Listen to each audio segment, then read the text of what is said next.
الحمد لله وحده والصلاة والسلام على من لا نبي بعده.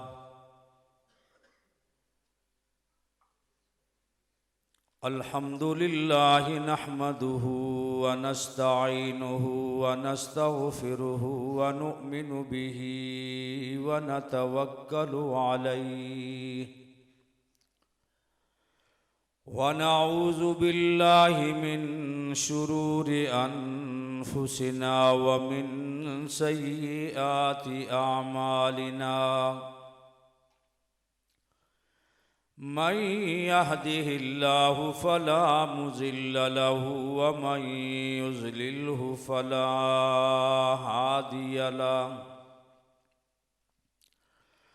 ونشهد أن لا إله إلا الله وحده لا شريك له. ونشهد أن سيدنا وسندنا ومولانا وشفيعنا ونبينا محمدًا عبده ورسوله. أما بعد فأعوذ بالله من الشيطان الرجيم. بسم الله الرحمن الرحيم. هل يستوي الذين يعلمون والذين لا يعلمون؟ إنما يتذكر أولو الألباب. وقال الله تعالى: إنا نحن نزلنا الذكر وإنا له لحافظون. وقال النبي صلى الله عليه وسلم: أدبوا أولادكم 3 خصال: حب نبيه وأهل بيته وتلاوة القرآن. صدق الله وصدق رسوله النبي الكريم، ونحن على ذلك لمن الشاهدين والشاكرين، والحمد لله رب العالمين. آمنت بالله وبآياته. الہی یہ تمنا ہے اگر کرم تو کرے، الہی یہ تمنا ہے اگر کرم تو کرے، بات دے وہ زباں کو جو دل پر اثر کرے. الہی میں رہوں یا نہ رہوں، الہی ہم رہیں یا نہ رہیں، پر تمنا یہ ہے کہ دین محمد رہے اور عزت قرآن رہے. بآواز بلند درود شریف پڑھ لیں. اللہم صلی علی سیدنا محمد وعلی آل سیدنا محمد کما صلیت علی ابراہیم وعلی آل ابراہیم انک حمید مجید. اللہم بارک علی محمد وعلی آل محمد کما بارکت علی ابراہیم وعلی آل ابراہیم انک حمید مجید. قابل احترام اہل محلہ کے بزرگوں، میرے عزیز بھائیوں، وقت بہت بیت چکا ہے. اصل چیز ہے عمل. دعا فرمائیں کہ اللہ مجھے اور آپ سب کو عمل کی توفیق نصیب فرمائے. عمل سے زندگی بنتی ہے، جنت بھی جہنم بھی. یہ خاکی اپنی فطرت میں نہ نوری ہیں نہ ناری ہیں. بیان کم ہو واز کم ہو، عمل زیادہ ہو تو فائدہ مند ہے،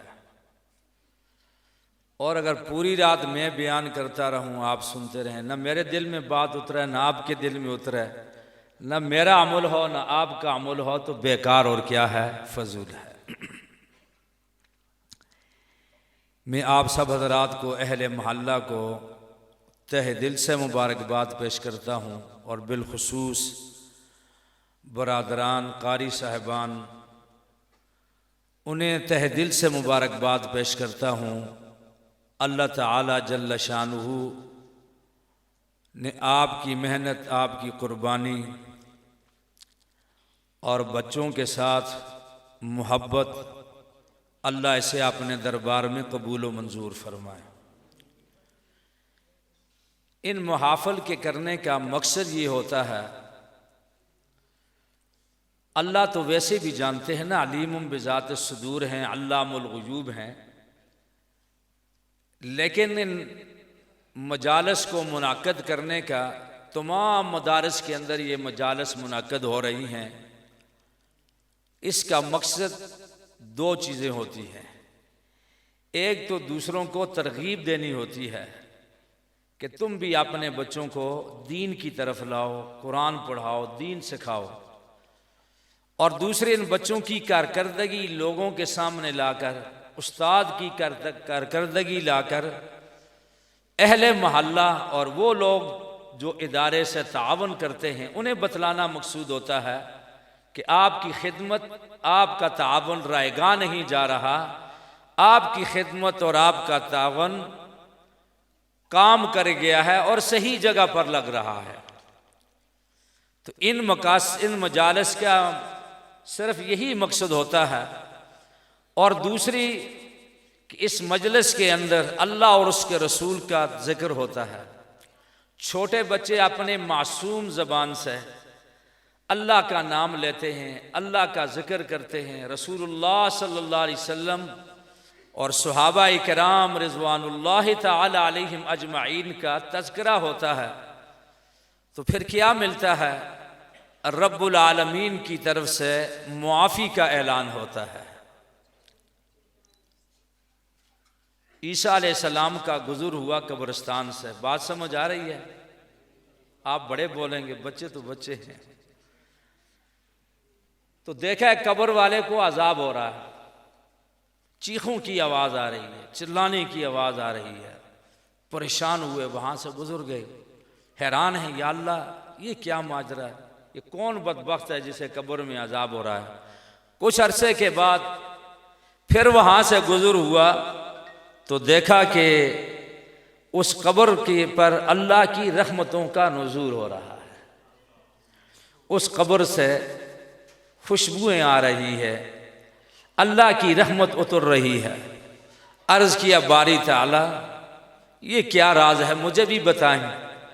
رب العالمین نے فرمایا یہ انتہائی میرا گناہ گار بندہ تھا، لیکن اس کے گھر میں بچہ پیدا ہوا، یہ دنیا سے رخصت ہو گیا تھا، لیکن جب بچہ بولنے کے قابل ہوا تو اس کی والدہ نے اٹھا کر اس کو قاری تورات کے پاس بھیج دیا کہ اس بچے کو یہ کتاب اللہ پڑھائیں۔ تو چونکہ ہر کتاب کی ابتدا بسم اللہ سے ہوتی ہے، تو جب بچے کو قاری صاحب نے پڑھایا بسم اللہ الرحمن الرحیم، تو اس بچے نے اپنی تھوتلی زبان سے جب اللہ کا نام لیا کہ بڑا ہی مہربان اور نہایت ہی کیا ہے، رحیم ہے، رب العالمین نے اس کے باپ سے قبر کے باپ کی قبر سے عذاب کو کیا کر دیا، ہٹا دیا۔ فرمایا مجھے شرم آتی ہے کہ اس کا بچہ اپنی تھوتلی زبان سے میرے بارے میں یہ کہتا ہے بڑا رحمان ہے، بڑا کیا ہے، رحیم ہے، تو میں اسے کیا دوں، عذاب دوں۔ اللہ نے اپنا عذاب ڈال دیا۔ وہ تو کتاب اللہ تھی، اور یہ بچے جو پڑھ رہے ہیں یہ کلام اللہ ہے۔ آسمانی جتنی کتابیں اتری وہ کیا ہیں، کتاب اللہ ہے، لیکن قرآن کریم پہلے کلام اللہ ہے اور بعد میں کیا ہے، کتاب اللہ ہے۔ اب آپ اندازہ لگائیں کہ کہ وہ بچے تو خوش قسمت ہے ہی ہیں جو قرآن پڑھتے ہیں، لیکن ان کے ماں باپ کتنے خوش قسمت ہیں، ہاں جی، کہ ان بچوں کی پڑھنے کی وجہ سے اللہ ان پر رحم و کرم فرمائیں گے۔ مفتی اعظم پاکستان مفتی نظام الدین شامزئی صاحب رحمۃ اللہ علیہ رحمتاً واسعہ جبوڑی میں ہمارے ہاں ختم بخاری شریف پہ تشریف لائے تو فرمایا بچے تو خوش قسمت ہیں، یہ تو قرآن پڑھ رہے ہیں، آج ہم ان کی دستار باندھیں گے، لیکن ایک وہ دن بھی ہے کہ میدان محشر میں ان کے ماں باپ آئیں گے، اللہ کہے گا دنیا میں تمہاری اولاد کے سروں پر ان کے استادوں نے پگڑی باندھی، آج ان بچوں کی وجہ سے جو انہوں نے کلام اللہ حاصل کیا، حفظ کیا، ان کی وجہ سے ان کے ماں باپ پر اللہ اپنے ہاتھ سے تاج پہنائیں گے۔ کتنی بڑی شان ہے، کتنا بڑا مقام ہے، اس لیے قدر کریں طلباء کی، علماء کی قدر کریں۔ ہاں غلطیاں بھی ہوتی ہیں، انسان سے فرشتہ کوئی بھی نہیں ہے، لیکن قدر کریں، انہی کی وجہ سے اللہ تعالیٰ دریا میں مچھلیوں کو روزی دے رہے ہیں، جنگلوں میں وحوش الطیور حیوانوں کو، پرندوں کو روزی مل رہی ہے۔ جب مچھلی سے پوچھا نا کہ تم یہ مچھلیاں شب و روز طلباء کے لیے دعائیں کرتی ہیں، ہاں جی، جنگل کے حیوان کرتے ہیں، فضا کے وحوش الطیور پرندے کرتے ہیں، فرشتے کرتے ہیں، مچھلیوں سے پوچھا تم کیوں کرتے ہو؟ کہنے لگے ہم اس لیے کرتے ہیں کہ ان کی وجہ سے اللہ ہمیں روزی دیتا ہے۔ جنگل کے حیوانوں سے، شیر سے پوچھا کہ تم کیوں دعا کرتے ہو ان کو لیے، قرآن پڑھنے والوں کے لیے، کہ بھائی ان کی وجہ سے اللہ ہمیں کیا دیتا ہے؟ روزی دیتا ہے۔ فرشتوں سے پوچھا تم کیوں دعائیں کرتے ہو؟ تم تو کھاتے پیتے نہیں ہو، تم کیوں دعا کرتے ہو؟ فرمایا اس لیے کہ یہ بچے قرآن پڑھتے ہیں، ہاں ان کی وجہ سے اللہ ہمارے درجات بلند فرماتے رہتے ہیں۔ تو یہ بڑی عظیم دولت ہے، عظیم نعمت ہے۔ میں آپ سب حضرات کو تہ دل سے مبارکباد پیش کرتا ہوں، اہل محلہ کو بھی، برادران قاری صاحبان کو بھی، اللہ سب کی محنت کو اپنے دربار میں قبول و منظور فرمائے۔ تو میرے دوستو یہی چیز کام آئے گی، یہ دنیا تو فانی ہے، عارضی ہے، ہاں جی۔ رب العالمین نے فرمایا هل يستوي الذين يعلمون والذين لا يعلمون، قرآن پڑھنے والا اور نہ پڑھنے والے برابر نہیں ہو سکتے۔ کیوں؟ قرآن پڑھنے والے کا مقام اونچا ہے اور نہ پڑھنے والے کا مقام اس کے برابر نہیں ہو سکتا۔ پھر یہ جو بچے ابھی آپ کو اپنی کارکردگی سنا رہے تھے، یہ بچے ان کو قرآن کیا سکھاتا ہے؟ الف سے اللہ، با سے بیت اللہ، کاف سے کعبۃ اللہ، ہاں جی۔ اور اگر قرآن نہ سکھائیں آپ اپنے بچے کو، خالص انگلش میڈیم پڑھائیں، ہاں جی، تو وہ ہاں کیا بتائیں گے؟ الف سے انار، بے سے بکری، کاف سے کتا۔ اب آپ بتائیں فرق ہے یا نہیں ہے؟ ہاں جی، یہ قرآن پڑھنے والے بچے، ان کو قرآن کیا بتلاتا ہے کہ ہمارا خالق کون ہے؟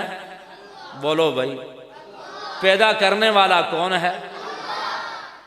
وہ تبلیغی جماعت والے آتے ہیں نا، ان کو حافظ عبد الوہاب صاحب رحمۃ اللہ علیہ نے ایک سبق سکھایا ہوا ہے، رٹایا ہوا ہے، یاد کرایا ہوا ہے۔ وہ کیا ہے؟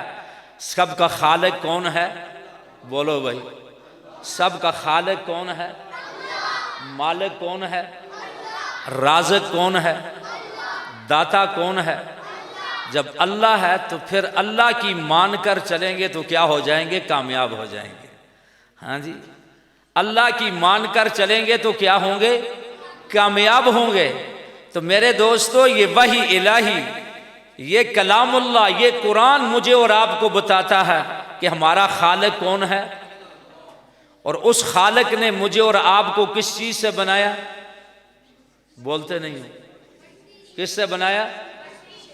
فرمایا منہا خلقناکم وفیہا نعیدکم ومنہا نخرجکم تارۃ اخری۔